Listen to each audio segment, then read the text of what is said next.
All right, rock and roll. We finally made it to Friday. Hallelujah, huh? Friday, February 7th, 2025. All right, going to go out in a blaze of glory, folks.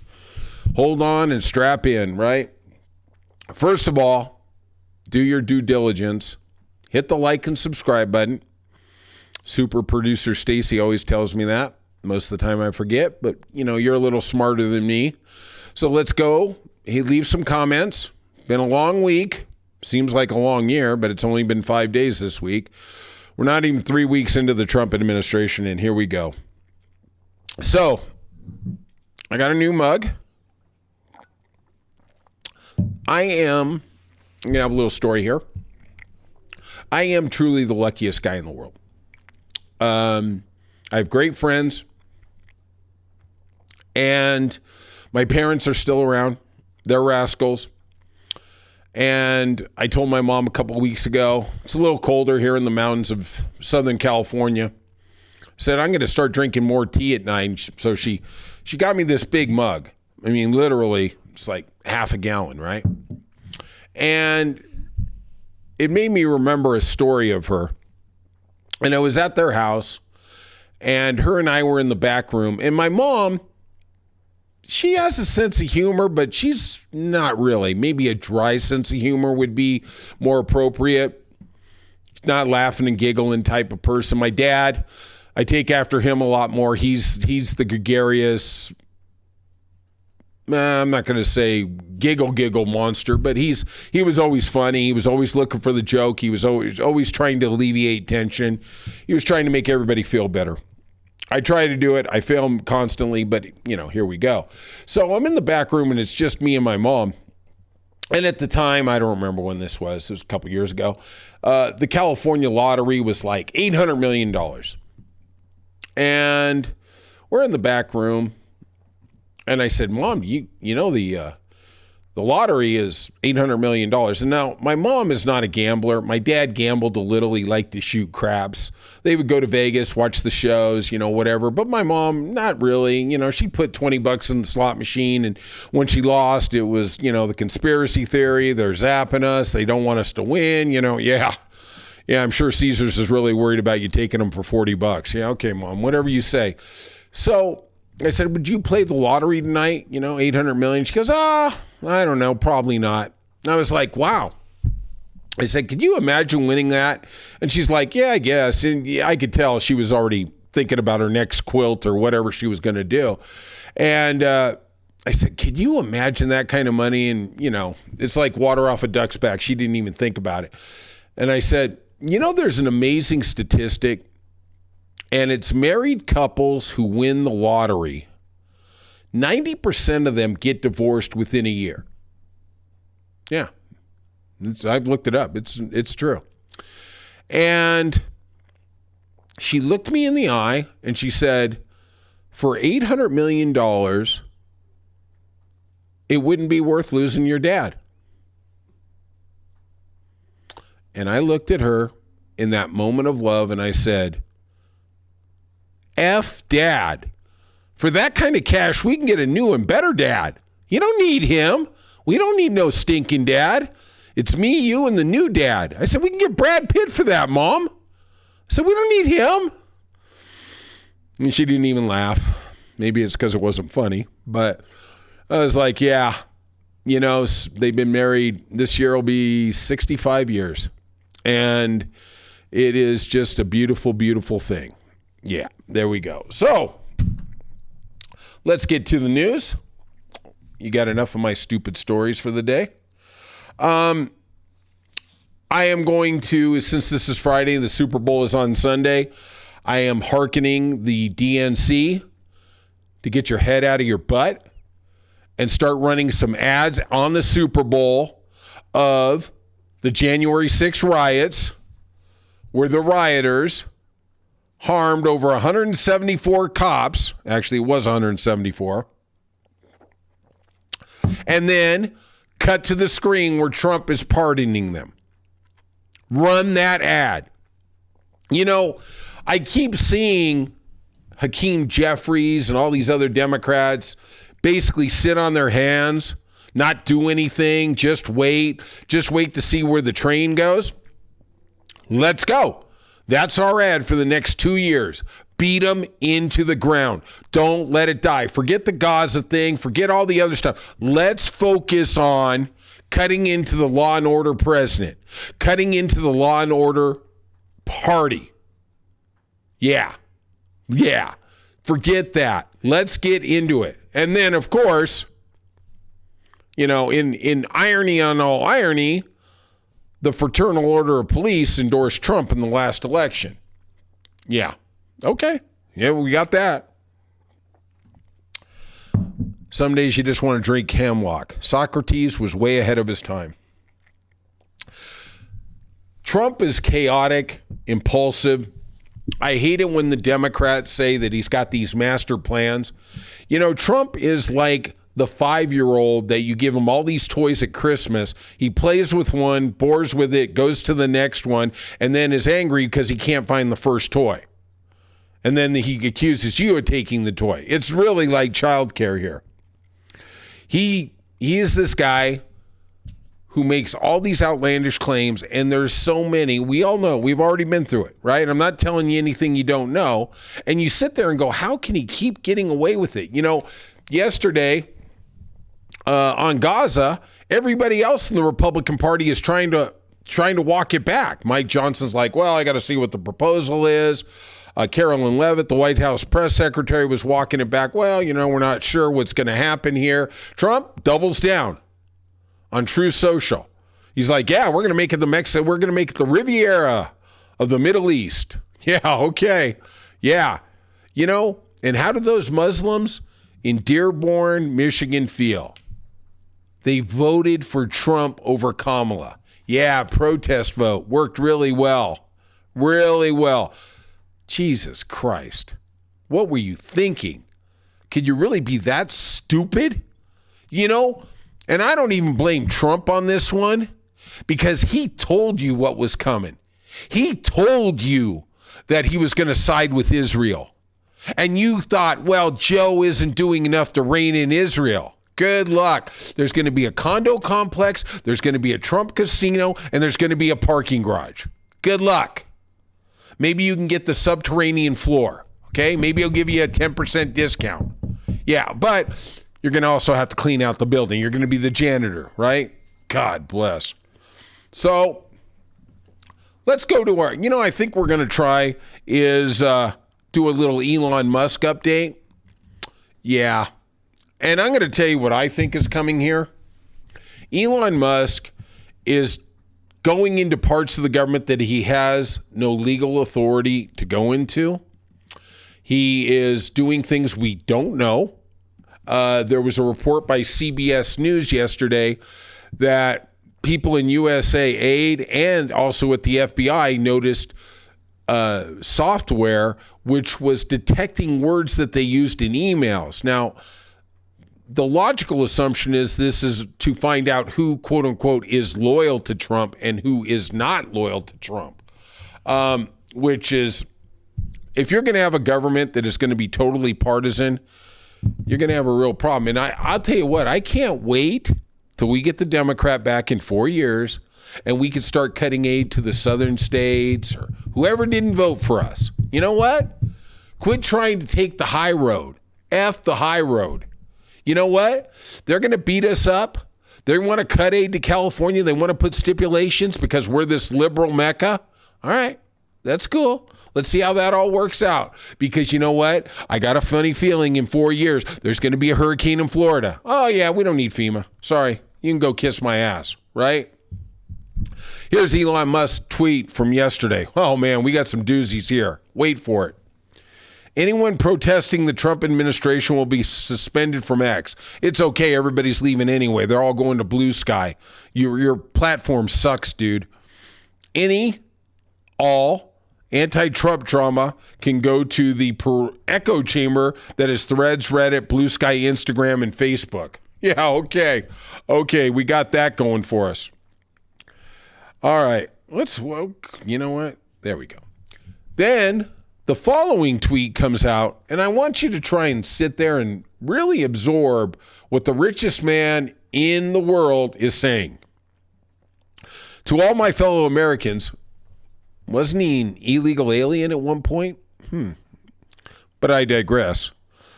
Who are hoping for a different outcome, I promise you, if you turn off the news and focus on enjoying your life, the only changes you'll see are cheaper gas, cheaper groceries, cost of living going down, less crime, healthier ingredients in our food, no wars. What's going on with Gaza? Ukraine? Less pharmaceutical commercials. I promise you, once you detox from the 24-hour lying news cycle, your life will change. Yeah. You didn't put an ad for buy a Tesla, right? There's so much to unpack there. First of all, as we had with the grocery update yesterday, eggs are skyrocketing. Carolyn Leavitt, the White House press secretary, was asked by Fox News, when can we see prices coming down? And man, it was a word salad. Well, we're going to deal with energy, and then energy is a linchpin to bring down the prices on other things. Literally, it was a 2-minute soliloquy of word salad. Like, hey, they're not coming down. Just like the war in Ukraine was going to be solved in 24 hours. Like he said, I am not going to be engaging in any ridiculous wars. Oh, of course, now we're going to send troops to Gaza so we can commandeer that land. Yeah, right. Also, on a public service note, I saw an X quote, a tweet. I'll still call it a tweet, from Senator Linda Murkowski of Alaska, and she was lamenting that so many people are calling the White House switchboard to complain about the policies that are going on. Here we go. Here is the phone number, 202 area code 224-3121. She said, we usually get 600 calls a day. We're now getting 4,000. I'm assuming that's just for her. I'm not assuming it's the entire switchboard. Please, if you get a chance, and you get a little bored in that, Netflix binge watching marathon, just call, just complain, ask for, Ted Cruz or, whoever. We got a couple winners out here. Even in California, we got some Republicans. I'll start giving you some names. Hey, leave a comment about who your local congressman is, and I'll give you a nice little quote on what the ball bust on him for. Because you know what?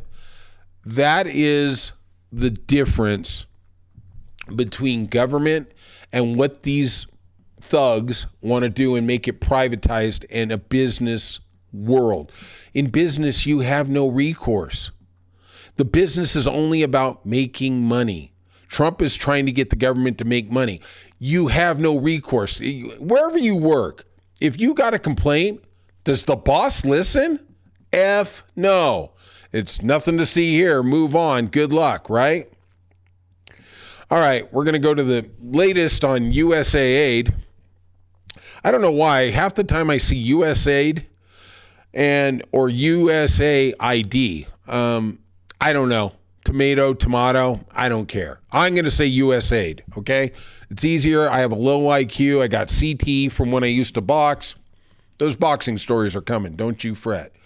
The unions inside USAID are suing the Trump administration to stop the dismantling and the freezing of funding to their agency that was appropriated by Congress. Now, this, I dug deep into it today. This agency, which I'm going to be totally honest, I really didn't even know what it was. And I did see some tweets on, they have like $1 million going to bird watching or whatever. This is what somebody says it is. Okay. I don't know. There was some other ancillary things. Their budget is over $3 billion a year. Now, the primary focus of what the budget is here is to help humanitarian crisis around the world. At some point, we need to garner goodwill. What do you think China is doing out there? Why do you think China is going to be the superpower? Because they're Chinese, because everybody likes Panda Express? No, I don't think that's it. It's because they are giving vaccinations. They are giving food to these other third world countries. They are doing things to garner goodwill among the people. Look, Iraq taught us one thing. You can't conquer a people. This is the problem that Trump is going to have trying to make a nation state out of the Gaza. He thinks we're going to go in there, we're going to clear them all out, and everybody's going to be cool. You know, this little wonder, do you think Hamas is going to say that's cool? What do you think Hamas is going to do? You think they're not going to come in and blow up the buildings? Oh, I know, yeah. That never happened in Iraq or Baghdad. Jesus Christ, man. What the heck were you even looking at? Jesus, man, this dude, I swear to God, I can't even believe this dude breathes because his head is in his ass so much. You literally have to put a breathing tube down his neck. I mean, Jesus, how does this dude live? Oh, getting worked up. This is what you're going to start seeing, okay? Tell your brothers, tell your sisters, this is it, okay? The Scorched Earth podcast. So I was having a discussion yesterday about what is going on, and basically what you're seeing is the Republicans, and I want to delineate here, there is a ground for people trying to make government more efficient. I'm not saying that is not a laudable goal. But what they want to do is just burn everything to the ground and then just say, okay, well, it didn't work, and that's why we had to burn it to the ground. There's so many people in our society who do depend on the government for different services. And I was talking to somebody yesterday, and she was lamenting about the DEI. We're going back to the FAA. And she works in the government. She works in the health department for a state. And this lady is smart. She is smart. She's savvy. She's a talented human being. And she was lamenting about, the FAA just has nothing but DEI hires and, quotas and all this. And I said, you do understand the irony of this, right? And she said, what do you mean? And I said, you were a DEI hire. Whoa, what do you mean? I said, part of DEI is women. There's a certain allocation of slots that people who meet the mandatory requirements, the minimum mandatory, whatever we're going to call it, when they meet the requirements, they have first crack at the job. Now, she was stunned because in her mind, she was qualified. She just got the job because she was qualified. Well, let me tell you something. Our society is better when we have more diverse people in a area of expertise. They bring different perspectives. I have heard numerous police chiefs talk about how women coming into law enforcement has made it better. They ask different questions than men. Mexican people ask different questions than white people. Asian people ask different questions than black people. I think we have a better society when people bring different backgrounds into something. Look, I'm going to tell you something, that we have areas like, let's say, healthcare. Women are much more giving. They're much more loving. They are much more caretakers than men. But men do also bring something. I worked in a hospital for a couple years. Yeah, I know. You sat there and you're thinking, gee, John, I never knew that about you. I thought you were a male model in Venice. No, I was actually a worker. Worked with the hands, right? And the women who are nurses, they're incredibly talented. They are amazing.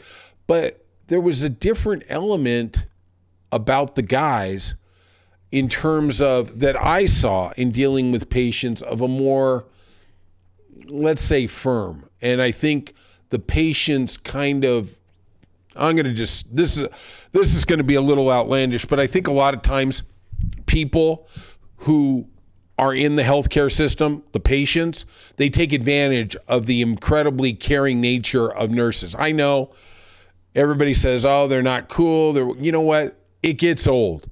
It gets old helping. And then one little thing goes wrong, which a lot of times they don't even have control over. And then you blame the nurse.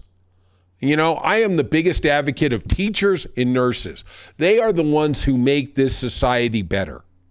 And you know what? They just get shit on. That's all that happens. And it just makes me, John, remember your blood pressure, okay? We're just getting a little out of hand, okay? Just calm. Sensei now. I don't even know what that means. So, USAID has 13,000 workers. The Trump administration and Elon Musk especially are trying to get it down to under 300. What they're trying to do is dismantle it where they can't do anything and stop all these humanitarian goals. Now, they have not said where the rest of this money is going to go. Also, isn't it kind of ironic in this purge of the government? We haven't talked about the biggest single outside contractor, about cutting them. That's SpaceX. They are the biggest outside private contractor for government services in the United States. Now, let me ask you something. This is Final Jeopardy here, okay? Do you think Elon Musk is going to go into the SpaceX contracts? Let me tell you something. If I was president in 4 years, and you know what? With your help, I might be. The first thing I would do, I would suspend every one of those effing SpaceX contracts. Forget you. You know what? Bezos, whatever stupid idiot, Richard Branson, I don't care. I don't care if you're making paper airplanes. I'll give the money to that guy versus Elon Musk. I'm telling you, I'd go after that guy with a fervor. Put that son of a bitch in jail. I'm sorry, Stacy. Super producer Stacy warns me about cussing. But man, it's just one of those things. We're going to get to something I was trying to put together yesterday, but really didn't have the wherewithal. Let's go to our favorite hot topic over the past year, transgender issues. Let's start with my stand, my proclamation that the Republicans have been wrong on every social issue in history. Whether it was integration, interracial marriage, women's rights. Remember, up until 1973, a woman couldn't get a checking account if she was divorced without permission of her ex-husband. Yeah. Sights and wonders, right? I also saw a stat that up until 1986, federally, a woman couldn't get an apartment if she was divorced. She couldn't sign the lease. I don't know. That seems kind of sketchy. I think that might be, but I was like, wow. You know, but that was 40 years ago. Maybe that's a real thing. So Trump he's really got the hard on for the transgender people. You know, maybe there's something secretly going on there. I don't know. Is Melania really a woman? I'm wondering. She's kind of got those eyebrows. I don't know. Maybe. And hey, like she wore that jacket to the border on her first go-around. Who cares? He signed an executive order, his fourth against transgender people, banning trans women from the women's sports. All right. That's a big issue. Let's start with the first thing that he's been claiming, and I have not heard this in the national media, of he wants to get rid of the Department of Education because he says all these decisions need to be made on a state level. Then why in the F is he signing a national decree for everybody? I thought we were going to leave education to the states. If they want to ban it in Alabama, let them ban it in Alabama. California wants to allow it, what happened? Did we get a little confused on our way to the moral crossings? I don't know. So, to give you an understanding of what's going on here, that Title IX was a Supreme Court ruling that said equal money in a college athletic program had to be distributed between men and women's sports. And it was an incredibly wonderful thing for the advent of women's sports. Typically in a college athletic program, football and basketball are the revenue producers. It's a little different now because of the advent of sports television, and there's a lot of rights fees and things like that. But just humor me with this.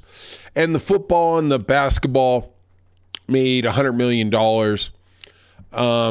They spent $50 million on those two programs. So on men's sports, they spent $60-70 million. And before Title IX, they used to spend $5 million on women. Hey, there you go. Thanks. Here's a T-shirt. Thanks. Hey, make sure you go to class too.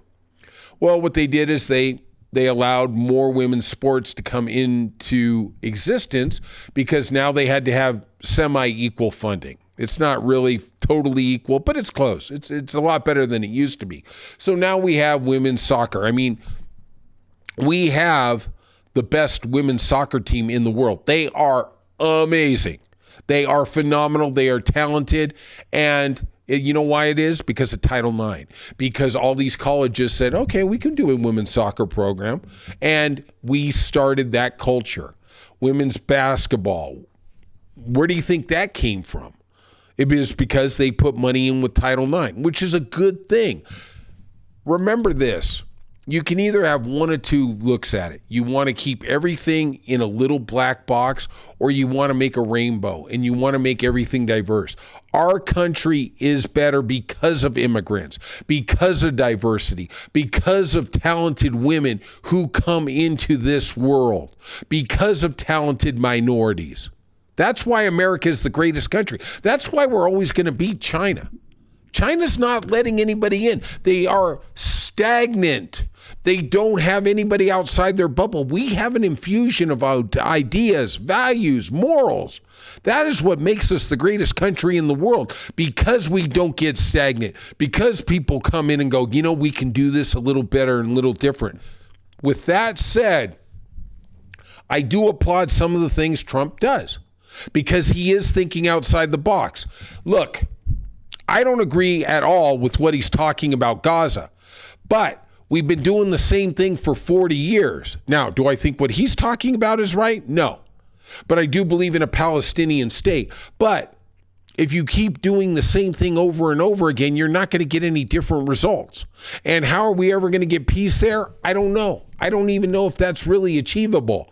But maybe, just maybe, by Trump talking about this Gaza thing, resettling, blah, blah, blah, it's so outlandish that we can find a sliver to actually have something that's doable, that the Saudis will allow, that the Egyptians will allow, and maybe the Israelis. I doubt it, but let's hope. And I do not think Netanyahu represents the Israelis. So he bans transgender. And basically what he's saying is, if you're born a man, you have to compete in men's sports. If you're born a woman, you can only compete in women's sports. Now, there was 105 people last year in the NCAA, all three levels, 1, 2, and 3, who competed in a different gender sport than their designation. Now, my question to you is, do you really believe somebody is going to cut off their junk so they can win a medal at the NCAA championships? Really? Really? Like, for me, I don't even want to get out of the car at fast food. Okay? That's how effing lazy I am. I'm like, oh, the door's like 6 feet away. Oh, no, man. There's 12 cars in the drive-thru. F it. I'm going through the drive-thru. You know, that's me. And you're telling me there's people out there who are going to eliminate their genitalia, take hormones because they want to get up on a podium of a sport that doesn't pay any money. There's nothing. We found out the facade, Trump alluded to it, about the boxer who was born, quote unquote, a man, even though they did not have the chromosomal pattern of a man. let me give you another little hot word for the day. Hermaphrodite. That is a man born with, no, let me take a step back. That is a human being born with male and female genitalia. What person are they? Give me that one. There is chromosomal anomalies that happen, okay? The boxer at the Olympics who did not medal, didn't even get close to the platform, who had it was a very confusing situation. But to me, everything I read was, I think typically, biologically, you would classify it as a woman. There was no hormones. There was none of that going on. Okay. There was a Y chromosome at some point and whatever it is. Look, you already know this. I'm not smart enough to figure all that out. But I do know this. They weren't profiting by it. They lost. They got knocked out. Some girl got punched in the face. She said, oh my God, she hit so hard. Hey, that happens in boxing. You see this extensive facial damage? That comes from 5 years of boxing. Yeah. One day you'll hear the Mike Tyson story. So Trump has come down. We're going to keep it men on men, women on women. He also has 3 other executive orders with respect to transgender. There can only be 2 genders, male and female, on federal forms. I don't know what that does for the hermaphrodite population. The statistics I looked up said 300,000 people in the United States are hermaphrodite. God, I'm tongue-tied. It's late, okay? Please, spread a little love. He also is barring trans people from openly serving in the military, people who are volunteering, people who are laying their life on their line for their country. Isn't that what they used to say about gay people? Exact same thing. Oh, that's okay now. Once again, the Republicans are wrong on this issue. It's just going to take them 10 years, and then they're going to move on to something else. And this is my favorite, restricting access to gender-affirming care for people under 19. Even with permission of your parents. So if you're 17 or 18, you can't make that decision. You can go get a tattoo. You can go join the army. You can drink. You can vote. But you can't decide what to do with your body. Once again, isn't that a common theme? Where have I heard that one before? That we are going to decide what you can do with your body. Dobbs' decision? Yeah. That's a favorite one of mine. One of these nights we're really going to get into that abortion debate. Also, one of my favorite people, Pam Bondi. Isn't she a princess? She today put out 2 directives ending FBI efforts to combat foreign influence in U.S. politics. Oh, what a shock. What a shock. In the edict, she curbed prosecutions of Americans who improperly lobby for foreign nations. Well, I guess that's going to be great news for Jared Kushner, who has a $2 billion Saudi fund. And I'm sure when he talks to Donald Trump, not saying a word, not doing any foreign influence. It's funny, and I love him for it. But Joe Biden, he allowed the DOJ to be the DOJ, and they prosecuted his son, okay? It was slimy at the end. I get it. I'm not going to argue. I'm not going to give him a pass on that. But he allowed them to do what they wanted to do when it came to prosecuting his son and for the foreign lobbying. They all do it. But, shouldn't we be increasing the laws to get these scum countries out of influencing our politics? At the end of the day, General Flynn, he was beholden to Russia. He was the national security advisor for Trump. We could go through the Russian ambassador was at the RNC in 2016. Wow. You look back on it, the party of George Bush in 2000 to 2008, they wouldn't even recognize this. Remember when the Russians used to be our enemy? Oh my God, comrade. Come on in. Just dropped $1 million there, right? Another cute little thing. Tell me this isn't Russian influence. The second edict that Pam Bondi put out yesterday was also disbanded efforts to seize the assets of Russian oligarchs. This was one of my favorite things that Biden tried to do, to seize the American assets of oligarchs from Russia to give that money to the Ukrainians. Well, guess that war is going to be over. The war is over, right? It's 24 hours. We're done. Yeah. Maybe a summit this summer. Who knows? We're going to find out. It's going to be a corrupt 4 years. Put your helmets on. It's going to be a long road. All right. Please hit that like and subscribe button. Love you all. Leave some comments. Unless they're negative about me, then I don't want to know about them. And I will see you tomorrow. Happy Friday.